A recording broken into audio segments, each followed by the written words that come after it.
मथंग अखोई लाक्तुजे candle stick अनी पुंजनलकान same pattern दुबने अखोइना हजिक मखा ताबा क्लास चथरकदोइसे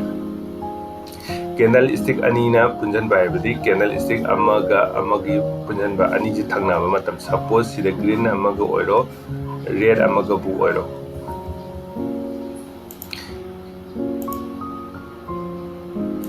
कैंडल स्टिक सिदा ग्रीन अमा थोए लौरजे हें हाइबा कैंडल स्टिक ग्रीन जे अखोइना हयेंग कईदौगे है मतमदा रेड अमा मुग इनरको तागना करी थोको याई गाइ अखोइना हयेंग सिगी मतंगना नेना दुने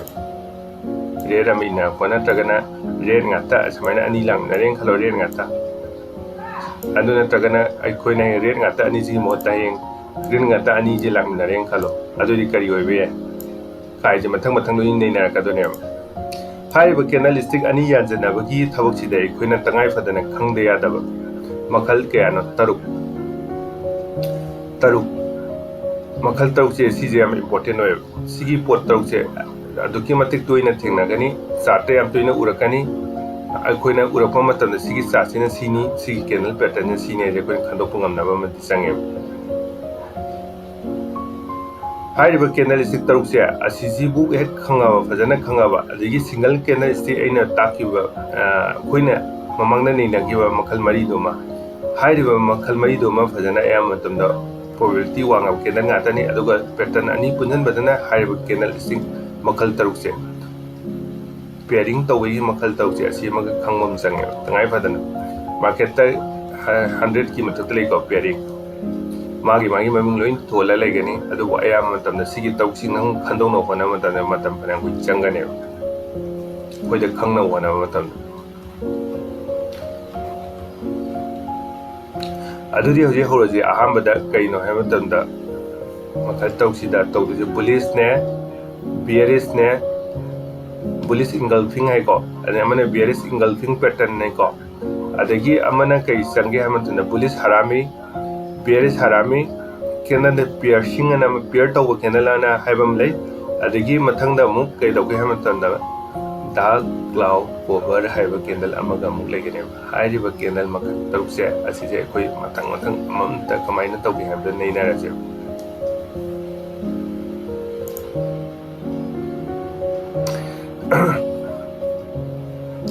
नंबर 1 असिगी कैंडल जे वे कोइना कई कौगे है मतमदा कैंडल अहामबगी फास्ट कैंडल जिना पिकनेबो को मथंगी मागा हेक थंगनादो कैंडल जिना अचौबोइगदब मागी हाई अमदी लो अमदी बॉडी देजु माना चावगदबा हाई अमदी लो गी मपांदा कैंडल दुगी ओपन अमदी क्लोज लेगदबा हाई लो सु लेगदबा असिगी कैंडल अनिगी पेयरिंग जुबो इखुना कई कौगे है मतंदा बुलिश इंगल्फिंग कैंडल पैटर्न को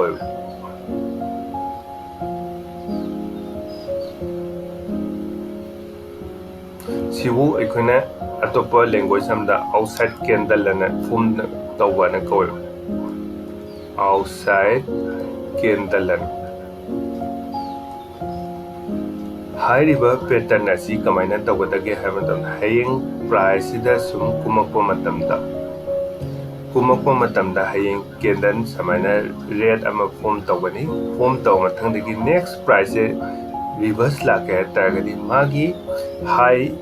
अमदी लो अमदी बॉडी दगी क्वाइट चाव बॉडी एम फॉर्म तौरकनेबा हे अदुगा प्राइस तुगी हाई अमदी लो दुसु मागा हेक थंगनारिबा ममांगी सिगी कैंडल जिदगी लोइना हेंगनी बॉडी जुमान चाव हेंगने सपोज एग्जांपल ओइना सिदा प्राइस कुमे लौबिरो सिगी प्राइस कुमक पतादी अहाम कैंडल अखोइना कैंडल मचा मा स्मॉल कैंडल अमा समाइना फॉर्म तौरमा मतमदगी मागी हाई अमदी लो मागी प्राइस ओपन अमदी मागी प्राइस ओपन अमदी प्राइस क्लोज प्राइस की हाई अमदी लो हाइरिबा पॉइंट सिंगदगी बॉडी जिना हाना चावबम संगे बॉडी जे चावब संगे अदुगा मागी हाई लो जिजु सिगी कैंडल जिगी मपानदा लेबम संगे अदुगा ओइगदब कैंडल थंगनगदबसिना करंबा कैंडल ओइनी हाइबा तंदा बुलिश कैंडल ओइगदब बिग ग्रीन कैंडल ओइगदब bullish candle ꯑꯣꯏꯒꯗꯕ ꯍꯌꯦꯡ ꯂꯣꯁꯤꯅ ꯈꯤꯇꯪ ꯃꯄꯥꯟꯗ ꯁꯤꯒꯤ ꯁꯦꯗꯣꯁꯤ ꯕꯣꯗꯤ ꯅꯠꯇꯕꯤ ꯁꯦꯗꯣꯅ ꯁꯨꯃꯥꯏꯅ ꯁꯥꯡꯅ ꯈꯤꯇꯪ ꯑꯣꯏꯕꯅ ꯊꯦꯡꯅꯕꯁꯨ ꯀꯩꯁꯨ ꯑꯀꯥꯏꯕ ꯂꯩꯇꯦꯀꯣ ꯇꯧꯕꯗꯗꯤ ꯃꯥꯒꯤ ꯄ꯭ꯔꯣꯕꯦꯕꯤꯂꯤꯇꯤ ꯌꯥꯝꯅ ꯆꯨꯝꯒꯦ ꯍꯥꯏꯇꯥꯔꯒꯗꯤ ꯀꯩꯗꯧꯒꯦ ꯍꯥꯏꯕ ꯃꯇꯝꯗ ꯃꯥꯒꯤ ꯍꯥꯏ ꯑꯃꯗꯤ ꯂꯣ amadi candle dugi body do adudagi lakadaba candle bullish candle duna yamna chawba candle oigadaba adu tagadi kedauge ha matamda magi probability de 60% gi mathak oigane ba adu kiguma samaina low samaina magi shadow sina samaina sangna do kana samaina sang do thingnaraba shadow sina body na taba adusu yai adusu engulfing kawe tawbadadi magi shadow singduna sangna thoki tadi magi probability gi percentage 30% mukdang oy price reverse tawna bai sang reverse tawba taragasu yamna tuina reverse tawgandeba sumba reverse di oigandeba makhada yam kungaleba kaygumba ikoina fazana engulfing ama bullish ki engulfing tawba ama thengna tadi kaidawge hamtanda work tawdise magi price ki high low je asidagi magi candle ki body jina chawraba adoidi yare fazana work tawne de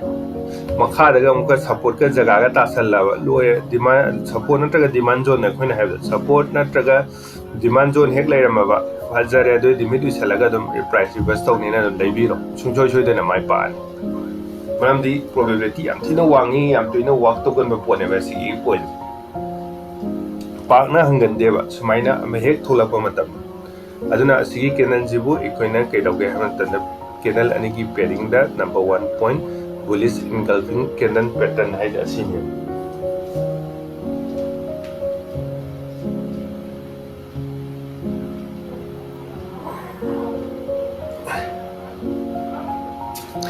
bullish haibadi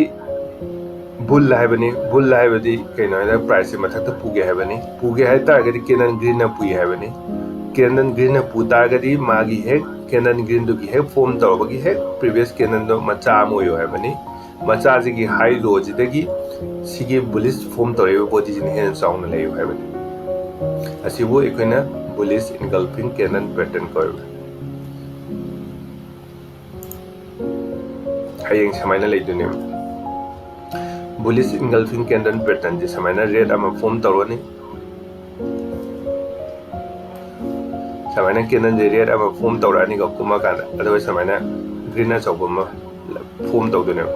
high matam jida ke dawge ha na work tawi hela kane sideng siju bullish engulfing ne laiba mongda tawbadadi hayeng week sinai ke dawge ha man ta week sinai kitang mapan tholakpai ne work phajana tawngamdre work phajana tawge ha taragadi magi body sina yam thina phajana lanthokpam change yam thina phajana lanthokpam change mai body sina lanthok taragadi ke dawge na magi price high low ji di kitang laithok lesin tawna jano sab mana exact khongbadi ngamoi phangadi very good probability yam wangna form tawgani adu ke ngamdre kitang du manaba kitang khenabo hai tare kitang khenaba kitang manaba gi type to tawbo matamda ma adu work tawkane kenan macha am home tawrokana achawba mana ita asmain hek lab green nama price kuma tam aya matan price reverse tawna adum honara kane price reverse lakna adum honara kane haiba zone jigi makhada ikoina heng support natraga demand zone hek phangaba adu oiba taragadi amukke hena probability yam thina wangna tawrakani ikoina mid usalaga laiba yaba jaga haije sumba thina kana le yane bullish je buy da dum ne buy sida tawge da haiba da dum yaraba pone aduna red ama lakta di green ama sumaina sound ina ba ma sangeba haiba kankanda price ne sum kumwa kanda kumba loire hai tagadi asuma kenam thodi reversion thongna bona kane asigi candle pairing jibu ikoina bullish engulfing hai daga khangne maramdi candle amagu candle piwa candle to gi mana engulf to ka mana nanjal laga hai gara mana lui kanjal laga tholakpa candle bane da kala candle karma candle tholakadaba bullish candle nan tholakadaba bearish no oibya deko mangha kumangkana smainam thuye kaida se green am thuye kai se bearish sama tholako oibya deko mangha kumangka price reverse lawi ko hena kungi do ne doide si kenan ne kai red om ta di price hena kumakane ba green oibya ne price halai je ꯑꯗꯨꯁꯨ ꯗꯔꯀꯥꯔ ꯂꯩꯕ ꯀꯦꯟꯗꯜꯒꯤ colour of candle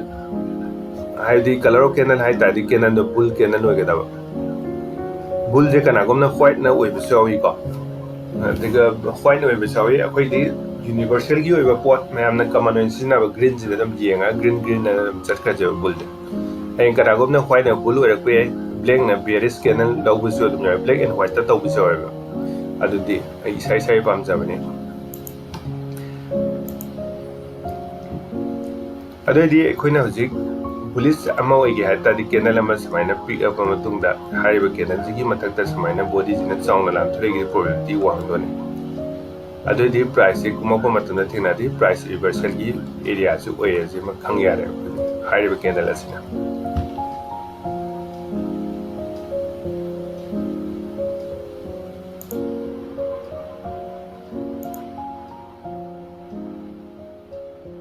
ꯃꯊꯪꯒꯤ next ꯑꯃꯃꯨꯛ ꯂꯥꯛꯑꯁꯤ